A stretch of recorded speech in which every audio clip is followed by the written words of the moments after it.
अस्सलामुअलैकुम वरहमतुल्लाहि वबरकातुहू।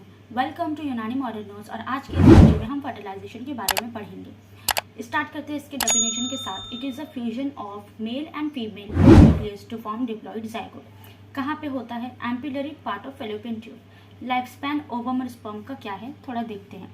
ओवम का लाइफ स्पैन है 24 आवर्स आफ्टर ओव्यूलेशन, ठीक है। और स्पर्म का लाइफ स्पैन है 48 से 72 hours, but it may live up to 5 days in female reproductive tract. थोड़ा सीमेन के बारे में पढ़ते हैं कि ये क्या होता है। So semen is a male fluid जो कि अल्कलाइन नेचर का होता है। इसका 10% हिस्सा स्पर्म बनाता है, जबकि 90% हिस्से में दूसरे ग्लैंड्स के सिक्रीशंस मौजूद होते हैं। और ये सिक्रीशन सामाइनल ग्लैंड्स, बल्बोयूरेथ्रल ग्लैंड्स और प्रोस्टेट ग्लैंड से होते हैं। उसके अलावा इसमें fructose, vesicular enzymes, fibrinolytic enzymes, prostaglandins, pH buffers और म्यूकस भी मौजूद होते हैं। इसके फंक्शन को हम आगे देखेंगे। इजैकुलेशन क्या होता है और एक इजैकुलेशन में कितना सीमेन और स्पर्म डिपॉजिट होता है उसके बारे में देखेंगे, ठीक है। तो एक इजैकुलेशन क्या होता है कि release of semen through penis, और एक इजैकुलेशन में 2 to 5 ml of semen deposit होता है इनटू फीमेल वजाइना, जिसमें 200 से 500 मिलियंस ऑफ स्पर्म होते हैं। यानी कि ये 10% हिस्सा है सीमेन का। और इन स्पर्म्स में से सिर्फ 100 रीचेस टू ओवर और only 1 fertilises egg. Now coming to fertilisation process, ये कहाँ से स्टार्ट होता है और कैसे होता है, शुरुआत से देखेंगे। ओवरी है, ओवरी से ओव्यूलेशन हुआ।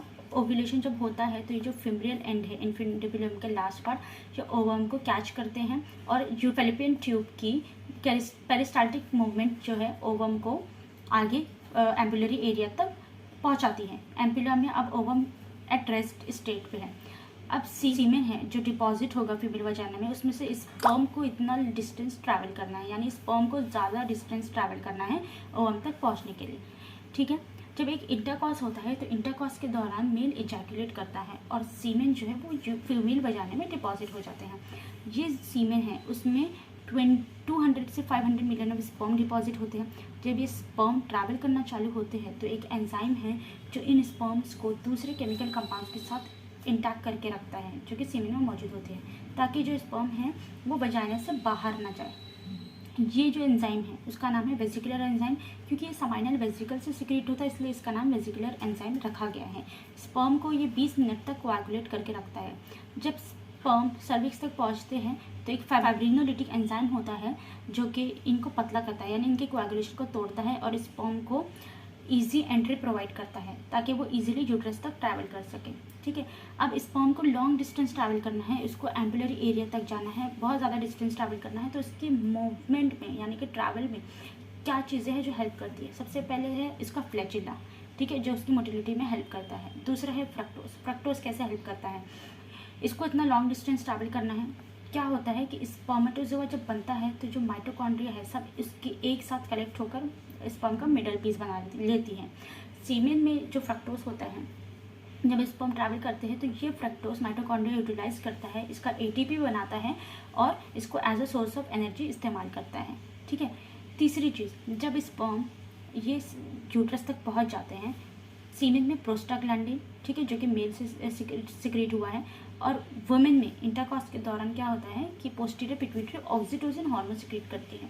तो प्रोस्टाग्लैंडिन और ऑक्सीटोसिन ये दोनों यूट्राइन कॉन्ट्रैक्शन बढ़ाता है और स्पर्म को आगे फैलोपियन ट्यूब तक लेकर जाता है। स्पर्म अब फैलोपियन ट्यूब तक पहुंच गए, लेकिन इनको कैसे मालूम कि ये ही ओवम है, इसी सेल के पास ही नहीं जाना है। तो ये क्या करते हैं, ओवम कुछ केमिकल सब्सटेंस सिक्रीट करता है जिसे कीमो अट्रैक्टेंस बोलते हैं। कीमो अट्रैक्टेंस क्या करता है कि ये स्पर्म को अपनी तरफ अट्रैक्ट करता है ताकि ये आके इसे फर्टिलाइज कर सके। अब कोई 100 of sperm will approach to ovum, ठीक है। अब जब स्पर्म फैलोपियन ट्यूब तक पहुंच गए, लेकिन ये फिर भी ओवम को फर्टिलाइज नहीं कर पा रहे। क्यों? क्योंकि फर्टिलाइजेशन से पहले इन्हें एक प्रोसेस के थ्रू गुजरना पड़ता है, तभी वो ओवम को फर्टिलाइज कर सकते हैं। उस प्रोसेस को हम कैपेसिटेशन कहते हैं, लेकिन कैपेसिटेशन जाने से पहले थोड़ा स्ट्रक्चर ऑफ स्पर्म देखते हैं, ठीक है। तो ये जो है प्लाज्मा मेम्ब्रेन है, ये स्ट्रक्चर ऑफ स्पर्म है, ये प्लाज्मा मेम्ब्रेन है स्पर्म का। ये एक्रोसोमल रीजन है जिसमें आउटर एक्रोसोमल मेम्ब्रेन है, इनर एक्रोसोमल मेम्ब्रेन। ये न्यूक्लियस है, ठीक है। न्यूक्लियस के अंदर ये प्रॉक्सिमल सेंट्रियोल है, पर्पल कलर का, रेड कलर का डिस्टल सेंट्रियोल। जो माइटोकॉन्ड्रिया है, माइटोकॉन्ड्रिया एक साथ मिलकर मिडल पीस बनाते हैं, और ये है फ्लैजिला। कैपेसिटेशन पर आते हैं कि what is capacitation. Capacitation is conditioning of sperm in uterine tract. और कंडीशनिंग का मतलब क्या होता है, disintegration of glycoprotein coat cholesterol seminal plasma protein from plasma membrane of acrosomal region of sperm and it takes about 7 hours of period. ये क्या होता है, थोड़ा इसको डायग्राम से समझते हैं। ये प्लाज्मा मेम्ब्रेन है, ठीक है, ये प्लाज्मा मेम्ब्रेन है, ये outer acrosomal membrane, inner acrosomal membrane. Plasma membrane के ऊपर बहुत सारे ग्लाइकोप्रोटीन, समाइनल प्लाज्मा प्रोटीन और कोलेस्ट्रॉल की लेयर होती है। इन थिक लेयर को जब तक हटाया ना जाए, ये स्पर्म इजीली ओवम के साथ स्टिक नहीं हो सकता। तो इस थिक लेयर को हटाने का नाम ही कैपेसिटेशन है, यानी कंडीशनिंग ऑफ द स्पर्म है। अब इस थिक लेयर को हटाने में क्या चीज़ें मददगार होती हैं, जब वो फेलोपियन ट्यूब तक पहुँचते हैं स्पर्म, तो कुछ ओविड्यूकल सिक्रीशंस होते हैं। ओविड्यूकल सिक्रीशन यानी फेलोपियन ट्यूब को ओविडक्ट कहते हैं और उसके सिक्रीशंस को ओविड्यूकल सिक्रीशंस कहते हैं। उसमें कैल्शियम और मैग्नीशियम प्रेजेंट होते हैं। Calcium and important major role play करता है in removal of cholesterol layer from the plasma membrane of sperm. जो कोलेस्ट्रॉल लेयर होती है प्लाज्मा मेम्ब्रेन के ऊपर, उसको हटाने में काम करता है। बाकी की सारी कंडीशनिंग किसकी मदद से होती है, कुछ सर्टन एंजाइम्स होते हैं जो इसकी कंडीशनिंग में मदद करते हैं। जब स्पर्म फेलोपियन ट्यूब में जाता है तो इसका हेड फेलोपियन ट्यूब की म्यूकोजा के साथ इंटरैक्ट करता है और उसके अंदर जितने भी एंजाइम्स मौजूद होते हैं वो और म्यूकोजा दोनों एक साथ मिलकर उसकी कंप्लीट कंडीशनिंग करवाते हैं और इसी पूरे प्रोसेस का नाम है कैपेसिटेशन। कैपेसिटेशन हो गया। अब स्पर्म रेडी है ओवा को फर्टिलाइज करने के लिए। ओवा के स्ट्रक्चर को थोड़ा पढ़ते हैं। ये है फॉलिकुलर सेल्स, ठीक है, ये फॉलिकुलर सेल्स एक दूसरे से बाइंड है हाइलोरोनिक एसिड की मदद से। रेड कलर का है जोना पेलोसिटा, ये यहाँ से लेकर यहाँ तक का एरिया है जोना पेलोसिटा। ब्लू कलर का एरिया है प्री वेटेलाइन मेम्ब्रेन। ब्राउन कलर का एरिया है प्लाज्मा मेम्ब्रेन और जिसको ऊलेमा भी कहते हैं। ये है कॉर्टिकल ग्रैन्यूल्स, ये है न्यूक्लियस ऑफ ओवम, ठीक है, secondary oocyte and polar body, ठीक है। अब क्या होता है कि जब स्पर्म पहुँचता है तो उसको ये सारे लेयर्स यानी कि कोरोना रेडियाटा और जोना पेलोसिटा, प्लाज्मा मेम्ब्रेन, इन सबको पेनिट्रेट करना होगा। कोरोना रेडियाटा सी फॉलिकुलर सेल्स और हाइलोरोनिक एसिड ये दोनों मिलकर एक क्यूमुलस मैट्रिक्स बनाते हैं, ठीक है। और ये क्यूमुलस मैट्रिक्स जब क्राउन लग स्ट्रक्चर में अरेंज होता है तो उसे हम कोरोना रेडियाटा कहते हैं। अब स्पर्म कैपेसिटेटेड हो गया, पेनिट्रेशन के लिए रेडी है। Penetration of sperm it occurs in 3 phases। First penetration through corona radiata, penetration through zona pellucida and fusion of male and female pronuclei, that is penetration through plasma membrane। penetration through corona radiata पहले पढ़ते हैं। इसमें क्या होता है कि as sperm reaches to cumulus matrix, that is follicular cells plus hyaluronic acid, acrosomal part of sperm release hydrolytic enzymes which is known as hyaluronidase enzyme। Hyaluronidase enzyme breaks hyaluronic acid between follicular cells of ovum and facilitate easy entry of sperm into zona pellucida। इसे हम diagram की मदद से थोड़ा समझते हैं। जैसे ही sperm ये क्यूमुलस मैट्रिक्स पे पहुंचता है, क्या होता है कि स्पर्म का जो एक्रोसोमल पार्ट है वो एंजाइम सिक्रीट करता है, हाइड्रोलिटिक एंजाइम सिक्रीट करता है, जिसमें से एक एंजाइम होता है हाइलुरोनिडेज। ये हाइलुरोनिडेज एंजाइम क्या करता है, फॉलिकुलर सेल्स के बीच में जो हाइलुरोनिक एसिड होती है उसको डिग्रेड करता है, तोड़ता है। तोड़ने की वजह से ये एक रास्ता बनता है और ये जोना पेलोसिटा तक पहुंचता है, ठीक है। इसको हम कहते हैं कि पेनिट्रेशन थ्रू कोरोना रेडियाटा। अब पेनिट्रेशन हो गया है, वो जोना पेलोसिटा तक पहुंचेगा। नेक्स्ट स्टेप है पेनिट्रेशन ऑफ जोना पेलोसिटा। तो उसमें कैसे पेनिट्रेशन होगा, जैसे sperm binds to zona pellucida that is ZP3 receptors, it induces acrosomal reaction in acrosomal membrane. Acrosomal reaction में क्या होता है, एक्रोसोमल एक्सोसाइटोसिस। एक्सोसाइटोसिस का मतलब क्या होता है कि एक वैक्यूल है प्लाज्मा मेम्ब्रेन से अटैच होगा और अपने एंजाइम्स को बाहर की तरफ सिक्रीट करेगा। इसमें एक्रोसोमल एक्सोसाइटोसिस है, यानी कि एक्रोसोम प्लाज्मा मेम्ब्रेन से अटैच होगा यानी फ्यूज होगा और अपने एंजाइम्स को बाहर सिक्रीट करेगा। So what is acrosomal exocytosis? It is fusion of plasma membrane of sperm with outer acrosomal membrane, ठीक है। इसको थोड़ा डायग्राम से समझते हैं। देखो ये जोना पेलोसिटा कोरोना रेडियाटा को ये डिग्रेड करके आगे बढ़ चुका है जोना पेलोसिटा। जोना पेलोसिटा में 3 प्रोटीन मौजूद होते हैं, ZP1, ZP2, ZP3। ये ग्लाइकोप्रोटीन्स होते हैं। जैसे ही स्पर्म अप्रोच करता है जोना पेलोसिटा को, इसके ऊपर एक रिसेप्टर मौजूद होता है जिसे ZP3 रिसेप्टर बोलते हैं। ये स्पीसीज स्पेसिफिक होता है, यानी सिर्फ ये ह्यूमन स्पर्म को ही अलाव करेगा, बाकी कोई भी स्पीसीज के स्पर्म को अलाव नहीं करेगा। स्पर्म जब ZP3 रिसेप्टर के साथ बाइंड करता है तो ZP3 रिसेप्टर इसमें एक्रोसोमल रिएक्शन रिएक्शन इंड्यूस करता है। एक्रोसोमल रिएक्शन क्या होता है? एक्रोसोमल एक्सोसाइटोसिस होता है। इसको थोड़ा समझते हैं। ये प्लाज्मा मेम्ब्रेन है स्पर्म की, ये एक आउटर एक्रोसोमल मेम्ब्रेन है, ये इनर एक्रोसोमल मेम्ब्रेन है, ये न्यूक्लियस है। ठीक है, तो ये जो आउटर एक्रोसोमल मेम्ब्रेन है और प्लाज्मा मेम्ब्रेन, ये एक दूसरे के साथ कुछ पॉइंट पर फ्यूज़ हो जाएंगे। ठीक है, ये फ्यूजन इस तरह से होता है। ये plasma membrane, outer acrosomal membrane, ये एक दूसरे के साथ सर्टेन पॉइंट्स पे फ्यूज हो जाते हैं। ये है inner acrosomal membrane with nucleus. जब ये फ्यूज होता है तो इनके बीच में एपर्चर्स क्रिएट हो जाते हैं, यानी कि होल्स क्रिएट हो जाते हैं, जिसके थ्रू एंजाइम्स बाहर की तरफ आते हैं।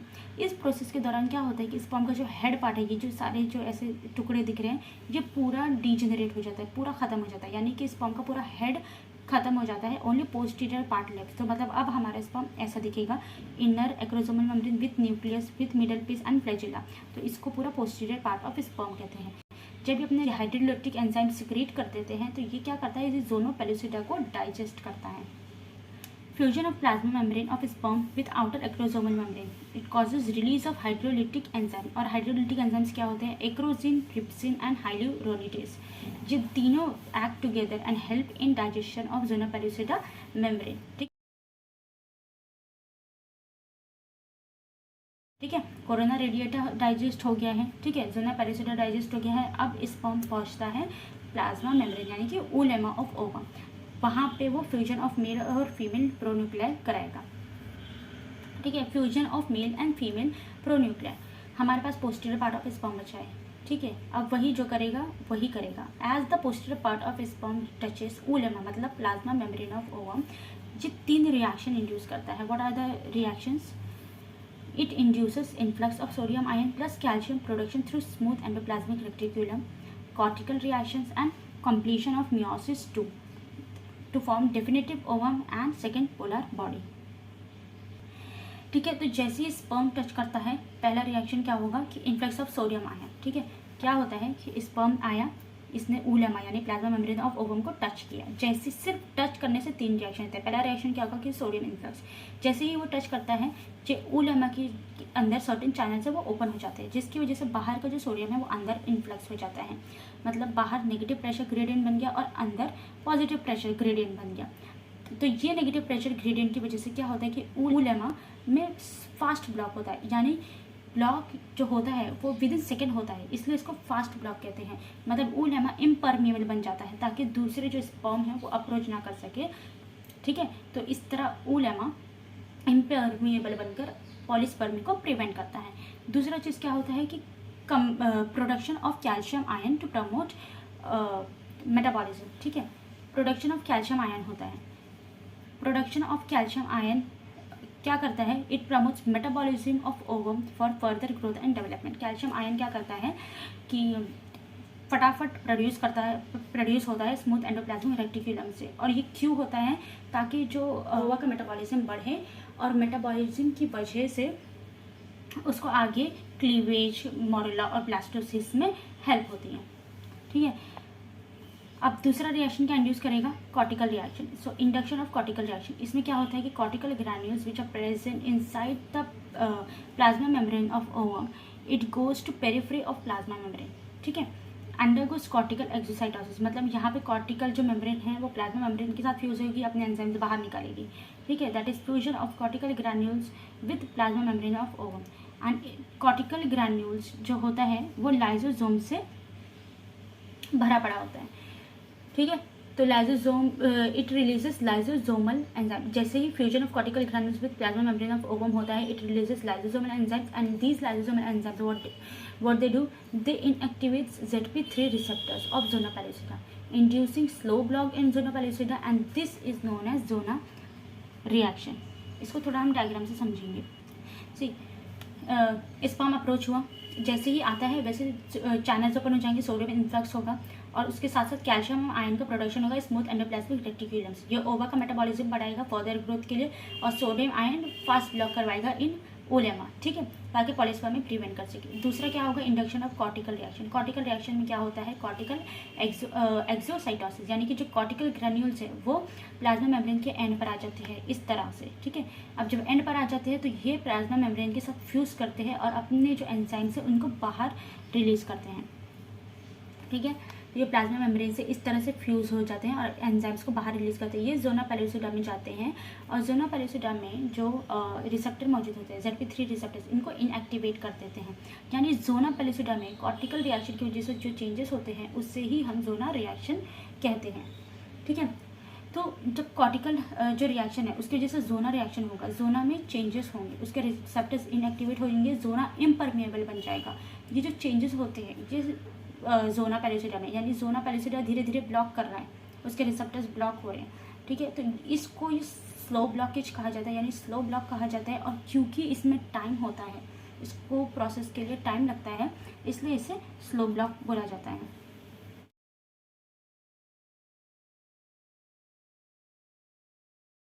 ठीक है, अब क्या होगा, तीसरा चीज़, completion of meiosis 2। It occurs as sperm touches plasma membrane of ovum. देखो ये स्पर्म था, टच किया, सोडियम इन्फ्लक्स हुआ, कैल्शियम आयन प्रोडक्शन हुआ, कॉर्टिकल रिएक्शन हुआ, और अभी सिर्फ इसके टच से तीसरा प्रोसेस क्या होगा कि मियोसिस 2 होगा। मियोसिस 2 में क्या होता है कि ये जो न्यूक्लियस है प्लाज्मा मेम्ब्रेन में, ये सेकेंडरी oocyte है और ये पोलर बॉडी है। जो भी चीज़ें होगी इन दोनों का मियोसिस 2 होगा। मियोसिस 2 जब पोलर बॉडी का होगा तो ये 2 पोलर बॉडी बनाएगा। अब मियोसिस 2 जब सेकेंडरी oocyte का होगा तो ये एक डेफिनेटिव ओवम और एक और पोलर बॉडी, यानी at the end we will get 3 polar bodies. ठीक है, अब ये जो सेकेंडरी oocyte है उसके अंदर 23 क्रोमोसोम है with double structure DNA. Double structure DNA का मतलब क्या होता है कि क्रोमोसोम सिर्फ 23 है लेकिन उनका स्ट्रक्चर डबल है। इससे समझते हैं, ये क्रोमोसोम है, ये सेंट्रोमियर है, ये एक क्रोमोसोम है और इसका एक ही जेनेटिक मटेरियल है। ठीक है, अब ये अपने आप को डबल कर लेगा, यानी कि ये क्रोमोसोम नंबर 1 है, इसके ऊपर 3 जीन्स मौजूद होते हैं। ठीक है, तो ये क्या करेगा, अपने जेनेटिक मटेरियल को एक्जैक्टली सेम कॉपी कर लेगा। क्रोमोसोम नंबर 1 इसका जेनेटिक मटेरियल भी एक्जैक्टली सेम यहाँ पे कॉपी हो गया है। और एक चीज़ याद रखना कि जो क्रोमोसोम है उसे सेंट्रोमियर जो रहता है ना उसके हिसाब से काउंट किया जाता है, यानी एक सेंट्रोमियर है तो एक क्रोमोसोम रहेगा। ठीक है, कभी भी उसके डीएनए मटेरियल से उसको काउंट नहीं किया जाता। तो ये भी एक क्रोमोसोम है, ये भी एक क्रोमोसोम है, बट ये सिंगल स्ट्रक्चर डीएनए था, इसका यहाँ पे डीएनए कॉपी नहीं हुआ, लेकिन ये डबल स्ट्रक्चर डीएनए है क्योंकि इसका यहाँ पे डीएनए कॉपी हो गया है। अब क्या होता है कि जो हम सेकेंडरी oocyte देख रहे हैं, ठीक है, सेकेंडरी oocyte के अंदर जो क्रोमोसोम है उसके बारे में बात करें, उसका मियोसिस हो रहा है। तो ये जो अगर ये डबल स्ट्रक्चर डीएनए है, स्पर्म का जो क्रोमोसोम है वो 23 है, सिंगल स्ट्रक्चर डीएनए, अगर ये दोनों फ्यूज़ होंगे तो ये एबनॉर्मल हो जाएगा।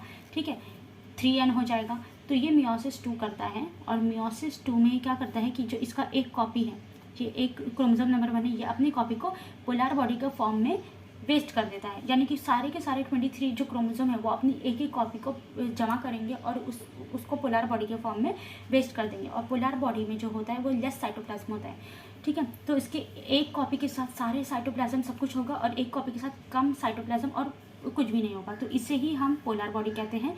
तो जब सेकेंडरी oocyte का मियोसिस 2 कंप्लीट होता है तो ये एक डेफिनेटिव ओवम, मतलब जिसके पास सारे साइटोप्लाज्म सब कुछ होगा वो डेफिनेटिव ओवम बनता है, जिसके पास लेस साइटोप्लाज्म होगा वो पोलर बॉडी के फॉर्म में बाहर रिलीज हो जाता है। नाउ वी हैव साइटोप्लाज्म, ठीक है, and haploid number of chromosome with an structure DNA, single structure DNA.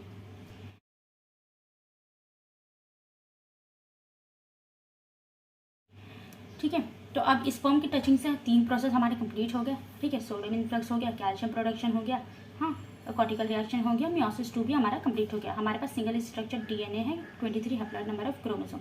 अब क्या होगा कि जो स्पर्म है इसका सिर्फ न्यूक्लियस, मतलब स्पर्म जो है इसका हेड और टेल वो एंटर करेगा, उसकी जो सेल मेम्ब्रेन है, मिड पीस है, ये पेरीबैटलाइन स्पेस में ही रह जाएंगी।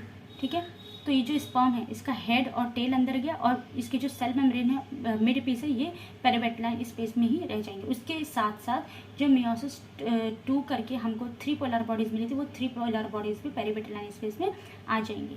ठीक है, अब क्या होता है, ये जो न्यूक्लियस है, ठीक है, ये मेल न्यूक्लियस है, ये फीमेल न्यूक्लियस है, हमको यहाँ पे टेल की ज़रूरत नहीं है, तो टेल क्या होगा, धीरे धीरे डीजेनरेट हो जाएगा। अब ये मेल न्यूक्लियस है और ये फीमेल न्यूक्लियस है।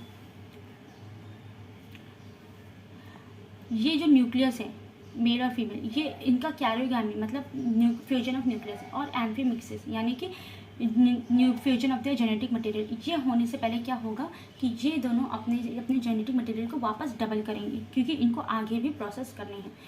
ठीक है, तो ये जो है chromosome number 1, male female nucleus, chromosome number mail nucleus. ये दोनों क्या करेंगे, फ्यूजन होने से पहले, एक दूसरे के साथ फ्यूजन होने से पहले क्या करेंगे, अपने स्ट्रक्चर को, डीएनए स्ट्रक्चर को डबल करेंगे। ठीक है, इन्होंने अपने स्ट्रक्चर को डबल कर लिया है, single chromosome with double structure DNA, single chromosome with double structure DNA. इसी तरह मेल और फीमेल दोनों अपने अपने 23 क्रोमोसोम्स को डबल स्ट्रक्चर्ड करेंगे, और जब ये अपने स्ट्रक्चर को डबल करते हैं तो इन्हें मेल एंड फीमेल प्रोन्यूक्लियाई कहा जाता है। ठीक है, अब स्ट्रक्चर को डबल कर लिया है। मैंने कहा था कि जो मेल न्यूक्लियस है उसमें 2 सेंट्रियोल होते हैं। ठीक है, एक प्रॉक्सिमल और डिस्टल। तो प्रॉक्सिमल जो न्यूक्लियस होता है, सेंट्रियोल होता है, वो मेल न्यूक्लियस के साथ आ जाएगा, डिस्टल सेंट्रियोल नहीं आता है। ठीक है, अब ये जब स्ट्रक्चर को डबल कर लेते हैं तो इनका कैरियोगैमी और एम्फीमिक्सिस होती है, यानी कि न्यूक्लियस कंबाइन हो गया। ठीक है, न्यूक्लियस फ्यूजन हो गया, एक सिंगल न्यूक्लियस बन गया, और एम्फीमिक्सिस जेनेटिक मटेरियल भी मिक्स हो गया। इस स्टेज पे हम कहते हैं कि this is a diploid zygote, यानी कि दोनों की जेनेटिक मटेरियल और दोनों की न्यूक्लियस ये सब फ्यूजन हो गया है और ये एक डिप्लॉयड जाइगोट बन गया है। ठीक है, इसको तो मैं थोड़ा आगे समझाऊंगी कि ये आगे इसका क्या होता है। मैंने कहा कि हमारे पास एक सेंट्रियोल है जो कि मेल न्यूक्लियस से हमको मिलता है, प्रॉक्सिमल सेंट्रियोल। तो प्रॉक्सिमल सेंट्रियोल क्या करेगा, वो डिवाइड होगा और 2 और सेंट्रियोल बनाएगा। ठीक है, डिवाइड होकर 2 सेंट्रियोल बनाए, ये दोनों सेंट्रियोल अपोजिट डायरेक्शन में जाते हैं। उसके बाद यहाँ पे स्पिंडल फॉर्मेशन होता है। उससे पहले क्या होता है कि जो डिप्लॉयड जाइगोट बना, ठीक है, वो न्यूक्लियस था, न्यूक्लियस के अंदर, एक मिनट हम इसको थोड़ा फिगर से देखते हैं। जो न्यूक्लियस था, डिप्लॉयड जाइगोट बन गया, दोनों की न्यूक्लियस की फ्यूजन हो गई। अब क्या होगा कि ये जो न्यूक्लियर मेम्ब्रेन है वो डिसअपियर हो जाएगा। ठीक है, सिर्फ इनके क्रोमोसोम एक दूसरे से मिलेंगे। ठीक है, न्यूक्लियर मेम्ब्रेन डिसअपियर हो गया, क्रोमोसोम एक दूसरे से मिले। ठीक है, सेंट्रियोल प्रॉक्सिमल सेंट्रियोल डिवाइड होकर 2 सेंट्रियोल बनाए, ये अपोजिट डायरेक्शन में जाते हैं और स्पिंडल फॉर्मेशन होता है। स्पिंडल जब फॉर्मेशन हो जाता है तो ये मेल और फीमेल जो क्रोमोसोम्स हैं ये अपने आप को इक्वेटोरियल लाइन में एडजस्ट कर लेते हैं। ठीक है, इक्वेटोरियल लाइन में जब एडजस्ट करते हैं तो क्या होता है कि जो इनके सेंट्रोमियर से ये जो स्पिंडल फाइबर्स है इनको अपोजिट डायरेक्शन में खींचता है, मतलब ईच क्रोमैटिड्स को अपोजिट डायरेक्शन में घसीटता है। इसको एक सिंगल क्रोमैटिड्स बोलेंगे। ठीक है, ये जो जब ये जो क्रोमोसोम है, ठीक है, इसके एक सिंगल को क्रोमैटिड बोलेंगे। ठीक है, एक सिंगल, ये एक सिंगल को क्रोमैटिड बोलेंगे और पूरे को क्रोमोसोम बोलेंगे। तो ये क्या करेगा कि इनके क्रोमैटिड्स को अपोजिट डायरेक्शन में स्ट्रेच करेगा, यानी खींचेगा। और अपोजिट डायरेक्शन में जब खींचता है तो इसके साथ साथ जो प्लाज्मा मेम्ब्रेन है यानी कि ऊलेमा, उसमें भी डिवीजन होने लगता है। ये डिवीजन होकर क्या होता है कि ये 2 सेल स्टेज बन जाता है। ठीक है, male female chromosome, male female chromosome, ये 2 सेल स्टेज बन जाता है और इसी को हम क्या कहते हैं कि क्लीवेज का पहला स्टेप। इसके आगे जो हम इम्प्लांटेशन पढ़ेंगे गाइस, तो इसलिए आपको वो क्लियर रहे एक दिमाग में कि क्लीवेज कहाँ से बिगिन होता है। ये क्लीवेज का पहला स्टेप है। इम्प्लांटेशन में पहले क्लीवेज होगा, फिर मॉरुला बनेगा। ठीक है, ब्लास्टोसिस, फिर उसका इम्प्लांटेशन होता है यूट्रस में। इम्प्लांटेशन हम इसके नेक्स्ट लेक्चर में इंशाल्लाह पढ़ेंगे। तो ये आप लोग याद रखना कि यहाँ पे हम क्लीवेज के पहले स्टेप तक पहुँच गए कि मतलब ये एक 2 सेल स्टेज बन गया है। अब जो भी होगा इम्प्लांटेशन जब हम शुरू करेंगे तो इम्प्लांटेशन ये क्लीवेज से ही शुरू होगा। ठीक है, तो इसी के साथ हम फर्टिलाइजेशन ख़त्म करते हैं। और अगर गाइस आपको ये वीडियो अच्छी लगी हो तो प्लीज़ लाइक एंड सब्सक्राइब ज़रूर करना। Thank you.